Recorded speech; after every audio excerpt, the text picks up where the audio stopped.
They've got some pretty dynamic receivers out there. How difficult was them to keep them in check, especially since the defense had some guys missing today? Yeah, so we got a lot of young guys and everything like that, and we really just try to make sure everybody knows what they're doing. Like it's easy to go out there and play when you know what you're doing and everything like that. So like I say that yeah, their receivers was good and everything, but like we also have confidence in ourselves and understand that like it don't matter who's out there. Like I understand that they are good, but you gotta have that confidence and that swagger within yourself and everything like that to know that you can go out there and play. And I think that's like ultimately was our mindset going out there.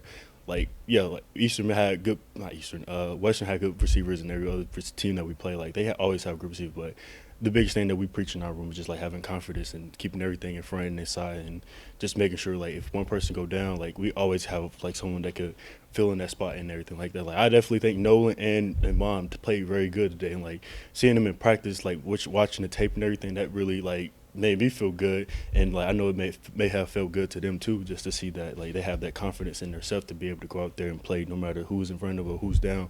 We always like it's like we always reloaded. Like we don't we never missing a step. So, yeah.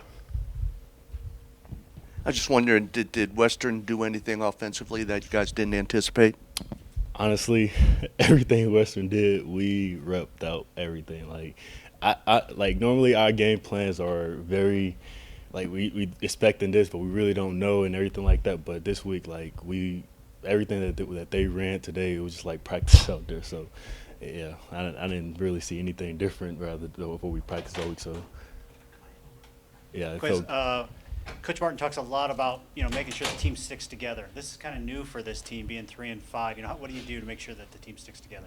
yeah. So like that is the most important part, like having each other back, whether that's offense, defense, or special teams and everything like that. So like everybody was just talking today, and I was just talking to Coach Breakin about it and everything like that.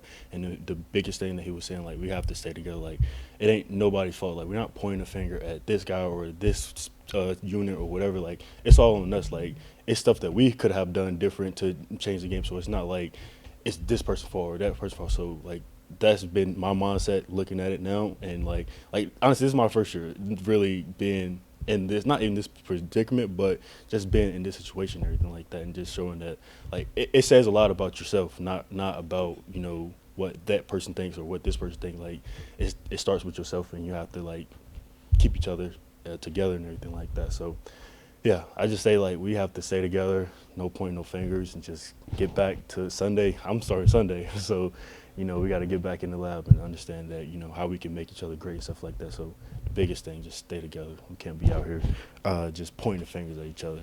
So I'm sure it felt good to be out there, but at the same time, I'm guessing you have mixed feelings with the result. And how would you characterize your play personally? Yeah, it was great to be back out there. Haven't really played in, 5, 6 weeks. This is the earliest I could have gotten back. Tried to get back earlier, but yeah, it was fun being back out there with the teammates. That's the part I miss most. Certainly would have liked to win. The Western Michigan's a good team, but I think we're just as good as a team. So, but personally, I don't think I played very well. The stats will show it. I mean, we scored 10 offensive points. At the end of the day, that comes back to me, not anybody else. So I got to be better. What would you contribute the slow start to in the first half? Just self-inflicted wounds, going backwards on sacks, going backwards on runs, penalties. Just stuff that we can control. It's kind of been a theme all year. We've got to get that under control. Couldn't really get into a rhythm. Get some first downs here and there, and then kind of stall. Would get into third and long, and that team thrives in third and long. If you watch the film at all, you'll see that they do a bunch of different stuff, and they're really good at third down. And from what I saw on film, it was not easy. Game planning it certainly wasn't easy out there. In the fourth quarter, really the offense kind of went no huddle there, really picked up the pace, and that seemed to help you guys get on rhythm. Was that a major factor just in getting the offense rolling there a little bit? Yeah, we really didn't have a choice. When you're down 16-3, you have to, kind of like Ohio last year, you have to go into no huddle, score some points, in which we didn't. But, that's kind of what you got to do when you get into those situations when it's a two-possession game, try and fight back and get in there. But unfortunately, we came up short. Mike, you got anything? So where you took a couple deep shots there, like the hip and that, are those the toughest kind of passes to be able to throw when you're coming off a layoff? Yeah, I mean, they're all hard, especially against a good defense. But yeah, those in particular are not easy.